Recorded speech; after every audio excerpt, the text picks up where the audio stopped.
Hey guys, what's up? Welcome back to another awesome episode of Life Inner Show podcast. I'm your host, Jason Wojcik. We got Polish Peter on the line holding it down. And today we're going to teach something you've heard of it before, but maybe this is going to be a new angle for you. Maybe it's going to be a refresher. Maybe it's going to be something that's going to hit you just a little bit differently. And that is the 4 stages of financial prosperity. This is as close as I can give you as to a blueprint to how to map out to have both a business and a life you love that gives you the time, the financial freedom, the fulfillment, and all the things you're looking for in a complete life. And it's something that's been proven. We've been doing this and teaching this for, gosh, dude, I don't even know how long at this point, maybe a decade and a half, if not longer. And we've had a lot of people walk these steps and achieve incredible results. And so that's why I'm really passionate. We haven't shared this in a while, and you may not be familiar with it, so we wanted to kind of break it down for you. I think that's a good idea. I think we should go ahead and do that. So let's start with stage 1. Here we go. All right. Stage 1 is have a vision for your life. And then when it talks about business, having a vision for your business. But it is so important to have a vision because even if you look in the Bible, it talks about a vision people perish, right? I mean, there are so many different aspects from all kinds of different walks of life that talks about having a vision.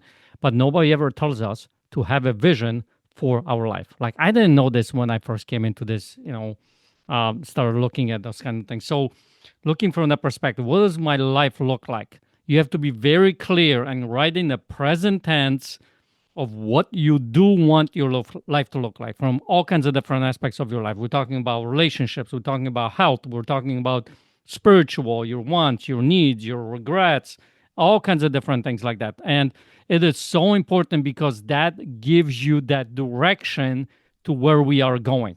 Because think about this, without having that clarity, without having it on paper, written down, guess what? Life will take over and you are not going to be intentional and present in life to go after that vision. So this is one of those things that is so important that you do not go to stage 2 without completing stage 1. And most of us are already past that. So we got to go back to stage 1, write that vision, and I will say this again, write the vision because that's how important it is. We can't emphasize this enough.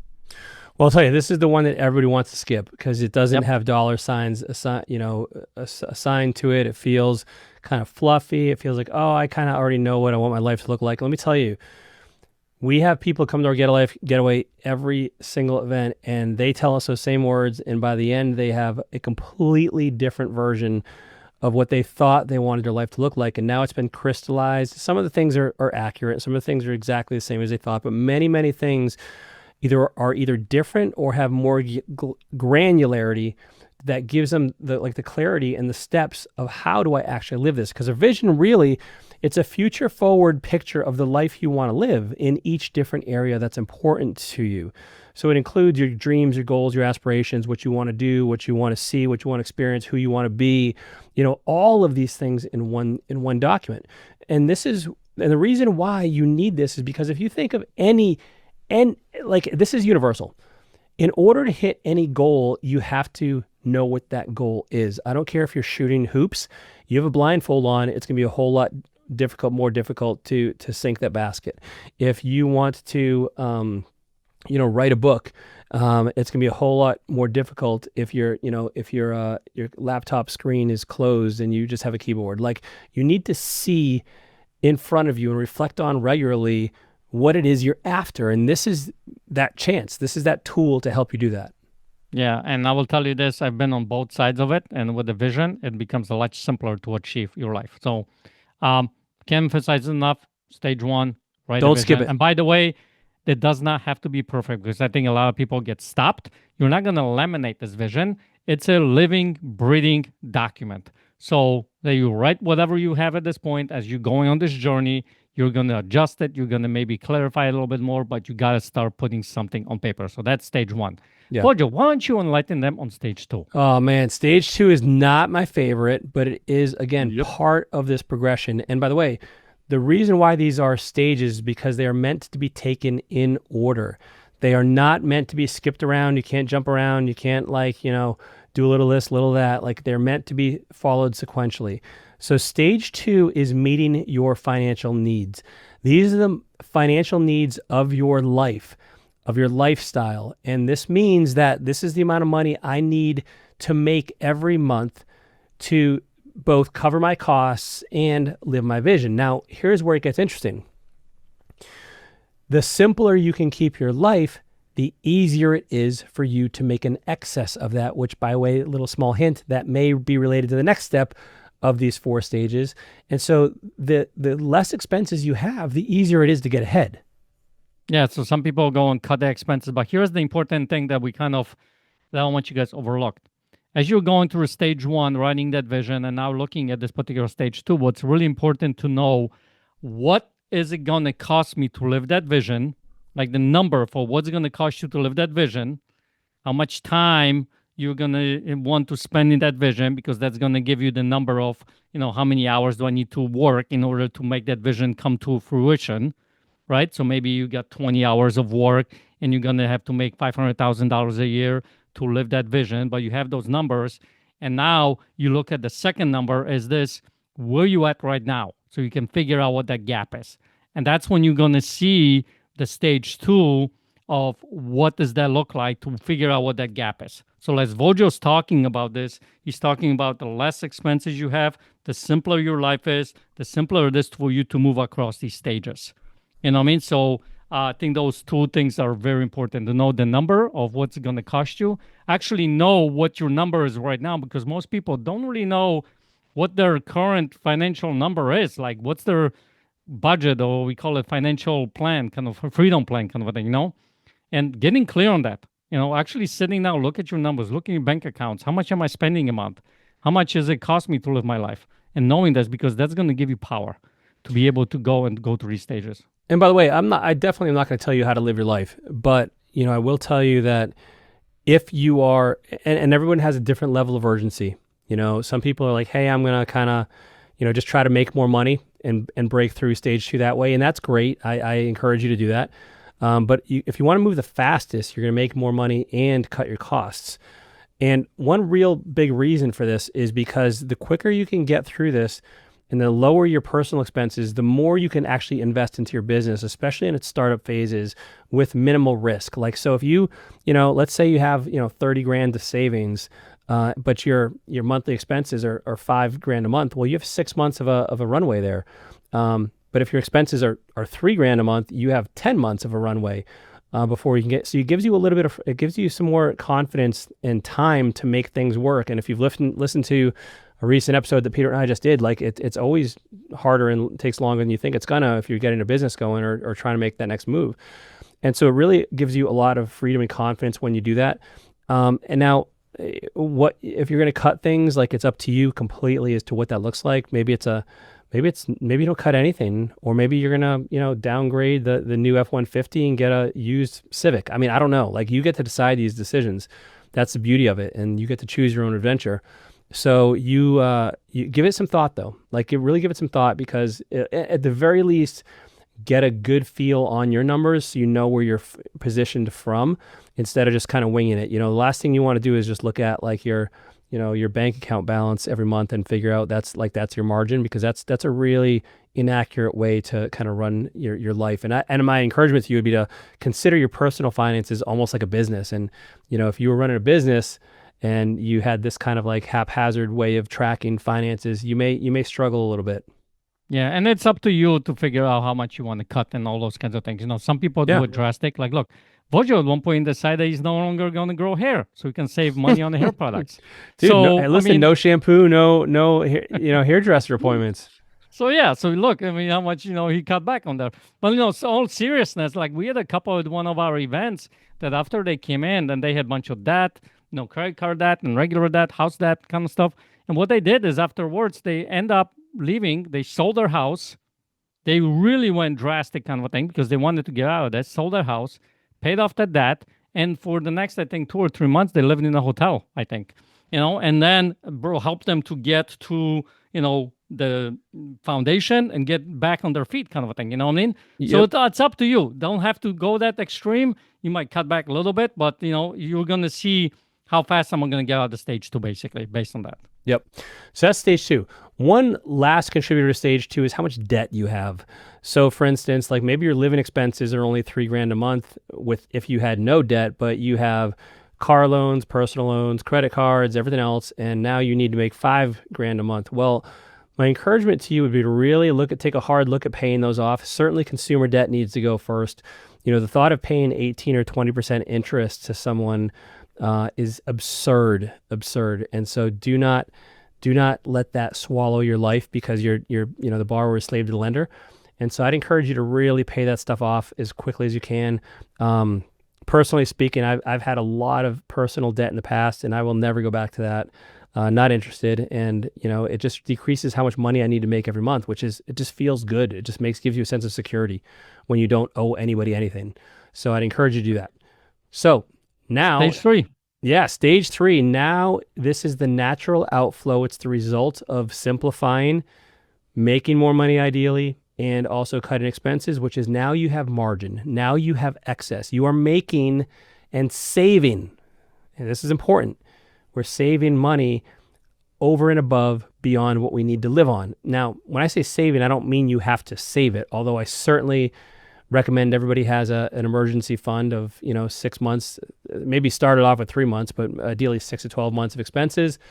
But you can also invest it. And one of the ways by the way, and let me be clear, you could spend it, you could go blow it, you could go buy something, you could give it away, you could do anything you want with it, and not interrupt your stage 2 lifestyle. But my encouragement to you is consider investing it into stage 4. So this is kind of an intermediary stage where you're making excess money. So here's where I want to kind of pause for a second though before we talk about stage 4, because at stage 3, this is the most precarious. It's the most dangerous in terms of your temptation to upgrade your lifestyle, to make a purchase, because especially if you're used to breaking even, or if you're used to living month to month and all of a sudden you have all this extra cash sitting around, you may feel like, gosh, I worked super hard to do this. I deserve something. Or, you know what, I've been putting this off for a while. Now I can afford it. I'm going to go out and get the new, M3, or I'm going to, now it's time to upgrade the house or whatever it is. And so if you're not used to having money in your pocket, it can be very disorienting. And let me also just say, this is coming from experience where I had so much debt that my money was gone at the end, like literally the day after I'd make it, I'd be paying bills. Fast forward, when I had no debt, it was very alienating where I'm like, oh my God, this is so strange. This is so weird. Like, what am I forgetting to pay? And there's this temptation to go back to broke. It sounds crazy, but there was. And you have to resist that and develop the discernment and the patience to let it grow and enjoy that and invest it with consideration and consciousness as to this is the most responsible use of this money. And that's where stage 4 can come in. Yeah. So, remember stage 3, you actually take that money and you use it, invest it into something that's going to help you get closer to stage 4. So, anything else that you want to talk about in the stage 3, or we jump into stage 4 now? I would just say, just recognize, this is just this. And if it feels like stage 3 is so far away, really look at your finances and figure out, hey, what can I simplify? Where can I streamline? How can I make more money? And I think it's also okay, because we get the question sometimes too, is well, listen, if I want to make more money, I got to work more, and that's going to violate my vision. And so what do I do? Right?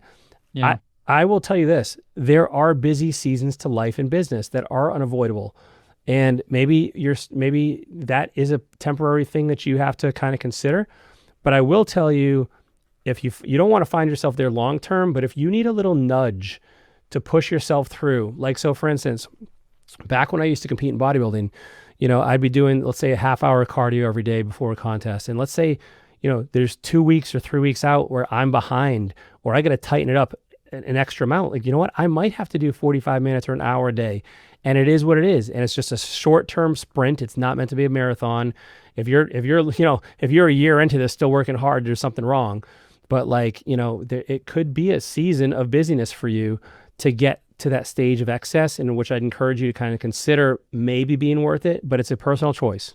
Yeah, but you have to be very intentional about this. Because if you're not intentional, that can become the new way of life, kind of a thing. Sure. You know what I mean? So, one caveat that I want to say in stage 3, because this is, I think, a lot of people fall into a trap here, is that now that I have some excess cash, maybe I got a raise, maybe I got some more money, maybe I did a flip and I got extra $30,000 in my bank account or whatever it might be. What ends up happening is a lot of times people, because there is this, perpetuated, I think, belief system in our society about instant gratification, and it's like, keeping up with the Joneses or whatever it might be, or I've been wanting something for a very long time and now I can go and get it. And the trap is that you go and you get that extra $30,000, but you go and you buy that car, or you buy the Lambo, or whatever it might be. And now what happened is you lower that gap again. You know what I mean? And what ends up happening a lot of times, you increased your, income or revenue by 40%, but you also increased your expenses by, 35%. So now the gap is still small, or sometimes even people go over and beyond, and now they're even worse situation. What ends up happening? You go back to stage 2 very quickly. Yeah. So this is not the stage to go and buy something. This is a stage to go and build on that life to be able to get you next stage. Especially buy something that's going to increase your monthly commitment. Right. So so just be careful with that. So last stage is stage 4, which is now buying cash flow producing assets. There is no single class that is recommended. I can tell you that a lot of people in Life Inner have chosen real estate and different aspects of real estate to do that. And the part that's really I want to emphasize here is to consider buying these debt free. And I know it's not going to be the fastest road to creating a portfolio, but what I'll tell you is there is something peaceful about not having a mortgage on a rental, or not owing someone, or having a balloon due on a multifamily or something where things can get pretty hairy pretty quickly.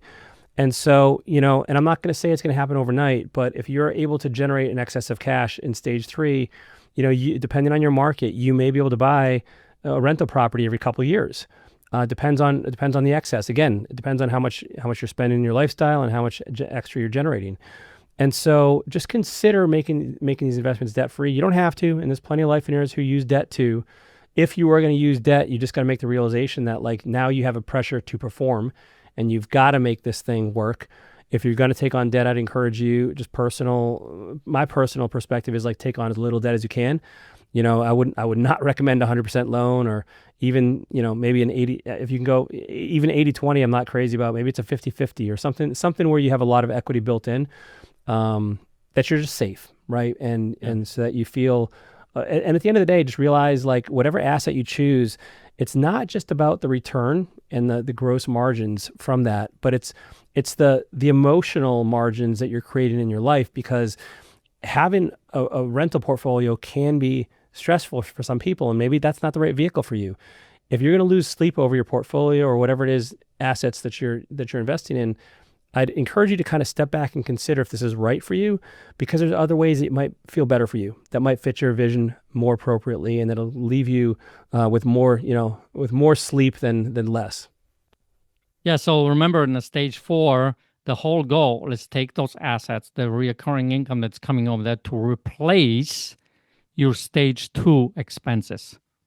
So at the end of the day, those stage 4 income, the revenue, the profit margins, whatever, that you bringing in, replaces your stage 2 income. And at that point, you become free. I don't know, Vojo, you want to have an example for them? Or? And by the way, it doesn't have, so that's the, let me pick that word particularly about replace. At first, it's going to supplement, right? So let's just use some simple math. Let's say you need $5,000 a month to live. You buy one rental property. It spits off, $1,500 a month to you. Okay, this is not going to work because my math skills are limited. Let's say you need $6,000 a month to live, and you have one property that spits off $1,500 cash to you. That means you now have an extra $1,500 per month to do whatever you want with. Now, could you give it away? Yes. Could you tithe it? Yes. Could you roll it into stage 3? Yes. Could you maybe replace some of that income that you need to make from your W-2 or your business? Yes. Could you continue your business and then also add that $1,500 to your monthly expenses and increase, so there's options there. And maybe at that point you are able to increase your lifestyle. That's fine. However, what you can see with this model is at the place, when you had 2 properties, you'd be bringing in $3,000 a month. Now you're halfway there from covering what you need to make in stage 2. 3 properties, 75% there. 4 properties would be 100% covered. Now, that is not to say the goal here isn't just to retire on passive income. That has been the goal for some. And what I can tell you, and by the way, maybe that's yours too, and I'm not going to poo-poo on that if that's what you want to do. However, I will tell you that many people still find when they get to stage 4 in Life and Air, this is a good problem to have. When you've won the money game and it's no longer a concern of like how you're going to put food on the table and you have no financial worries or concerns, you still need something to do. This is the part that nobody thinks about, and this is another reason why your vision has to come first. Your vision should be independent of making any certain amount of money. And so now when you make that money and you have your investments, whatever it is, you look at your vision, you see your perfect day, your perfect week, and you know how you're going to spend your time, and the money doesn't factor into it. And this is why we have you create this up front, because that can be completely disorienting when you have this money, you don't need to work, but you still feel like I need to be productive. I need to feel fulfilled. I need to feel like I'm contributing in some way. And so it's more of just, it doesn't mean, again, I just want to be clear. It doesn't mean you're going to stop working unless you want to. If you want to, maybe you're going to change your business. Maybe you're going to work less. Maybe you're going to start a nonprofit. Who knows? But like that's the whole full circle here. And that's where like you'll see like this cycle. It's a beautiful cycle of starting with your vision, meeting your needs, generating excess, and then taking that excess and investing it to produce cash flow for your life. Yeah. So by the way, one thing I will say, because I know some people are very, what's the word I'm looking for? Logical and, exact. That $1,500 a month that he said, it's an example. So watch for the principle that he's sharing, because some of the people will be like, well, how am I going to generate $1,500 on my property in my area? It's impossible, right? That's not what he's saying. He's showing you a simple math to show how you can literally replace your stage 2 income by doing these cash flowing assets that's going to help you replace that. And that's when you start to become free. And one thing I will say about this process is very simple. As you can see, like it's very simple. 4 stages, right?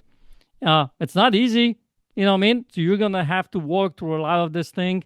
But I will tell you this, if you just keep on it and keep moving forward with it and, listen to the right people that are going to help you, guide you alongside the way, you can have that happen, because we have a lot of people in Life on Air who have gotten to stage 4, they're living in stage 4, and they're able to live their vision however they want to live their vision. So it's doable, it's possible, people have done it. You just, you got to keep at it, you got to keep moving forward with this. Yep.